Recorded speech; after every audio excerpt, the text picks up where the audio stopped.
Long COVID, what we used to call long haul, was dismissed as, people having Vaccines, paranoia, too. psychosomatic, hypochondria, or it was just some other autoimmune thing. Well, vaccines. A 265-page report confirms what clinicians and sufferers all over the country have been screaming. The National Academies of Science, Engineering, and Medicine, these are the dudes, okay? They found long COVID is real, impacts every age, sex, race, ethnicity. It can... I had it for 2 years. A little bit longer than 2 years. Every organ. They have identified more than 200 symptoms, and the whole thrust of the report is what they don't know. Let's bring in Dr. David Petrino, okay? Long COVID specialist. He is part of an emerging trend in medicine. People have to commit to this because it's... Well, that doctor looks familiar. Wasn't he the doctor who was denouncing a lot of things in the beginning of COVID? So engrossing. He's at Mount Sinai Health System in New York, and Cornell University virologist and research scientist, Dr. John Moore. John, it's good to meet you in person. Thank you for helping my own personal education and understanding what matters and what doesn't. It's good to have you here. And Petrino, thank you very much. I'll start with you. Petrino, how much does this report echo your reality? And what do you want people at home to know about how significant this is?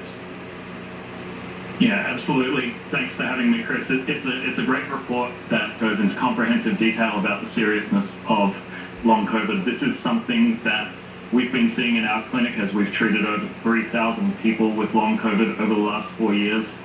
And what we see is an illness that destroys lives. We see people who were fully functioning in their former life completely taken out, unable to work, unable to provide for their family, unable to be... For more than 2 years. A friend or a family member like the way that they used to. And we really don't have much in the way of treatments. We can manage symptoms and we can provide strategies to help people maybe get a little bit of function back. But we have no actionable treatments right now. And frankly, this report, while great, should have been released years ago because we knew all of this information, in 2021, 2022. Now, a lot of people are blowing up my phone right now, John, and they're listening to Petrino and they say, no. There's no long COVID, there's only long vax. This is all the vaccine that's doing this. Spike protein from... You guys are assholes and idiots because it's not the fucking vaccines. It's long COVID. I didn't even have the shots and vaccines until that May after I had it for 5 months. Is it long COVID or vaccines? Consider that. Anti-vaxxers. The vaccine. What do we understand about the vaccine at this point? And what does it mean in terms of what long COVID is and isn't to you, Mr. Moore?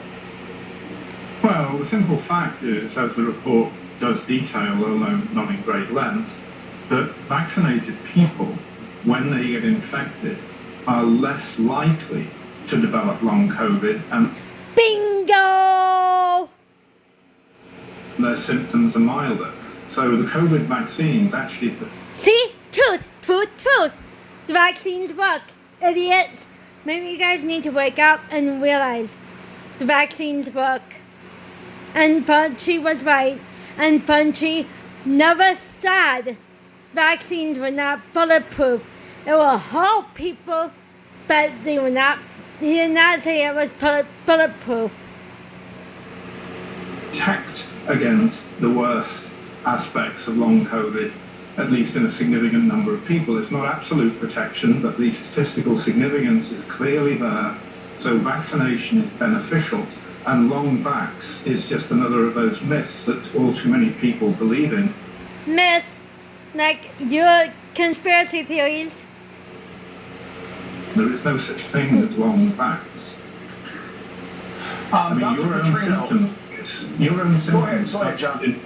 Your own symptoms started in 2020, as I understand it, Chris. That was a year before the vaccines became available. Now, what does that say?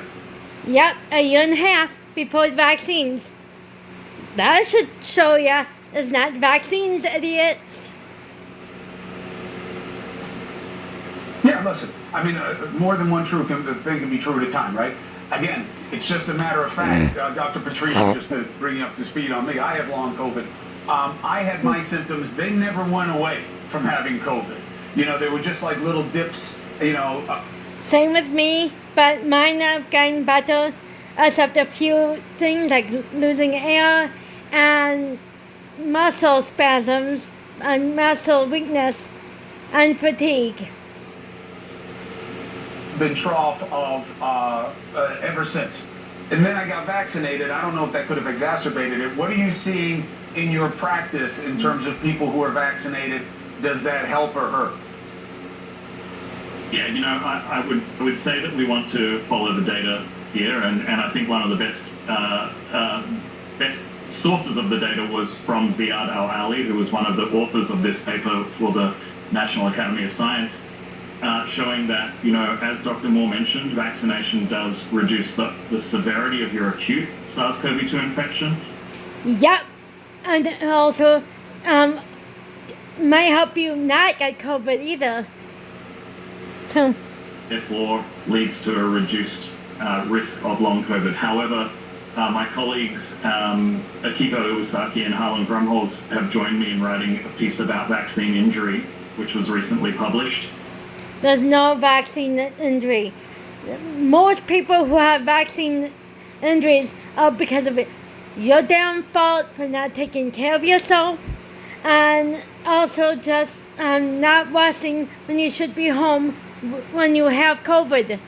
And it's probably your fault for having blood clots too. In the American Journal of Science, showing that it is in fact a phenomenon that we need to be studying. Side effects do happen from things like vaccination, and we cannot completely dismiss the lived experience of thousands of people who are saying that they started to develop symptoms after vaccination. So this is something that we are actively engaged Bullshit. in research with right now. We still maintain that infection prevention through vaccines is a good thing. We still maintain that vaccinations net save lives, but we should not forget that people are having. Both doctors said vaccines and boosters are saving lives. Anti-vaxxers, get your fucking vaccines. Effects, and we should be studying. Well said, and Petrino, you are invited here with your co-authors or alone if you want to present the findings of your paper so people can understand it, because I believe that they're vaccine injuries. But you know, Petrino said something, John, I want to get your take on as a researcher. It seems like we don't care enough about these questions, not you. Not many Americans, not ones anti-vaccines and the deniers of the virus and the serious of the virus. They don't care. But that the government, and when I'm watching the congressional subcommittee hearing, they're not talking about this. They're just trying to send Tony Fauci to jail. How? Exactly. But is it really his fault that nobody's listening to the real facts and stuff? No. It's the people's fault for not taking this virus and the vaccine seriously. And not really hearing him straight, because he has never said a lie in my book. Much of what we don't know, John Moore, do you believe is because we're not looking at the government level? I don't work on this myself, but I'm very well aware that there's a large number of NIH-funded consortia that have started to work on long COVID a couple of years ago. I mean, as soon as it became recognized as a medical reality, the research community started to work on it and got more and more funding over time.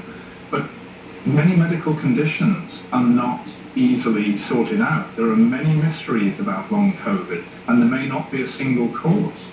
So you can throw money at a problem, and it's necessary to throw money at a problem, but it doesn't guarantee you a rapid solution Nope. to a true medical mystery.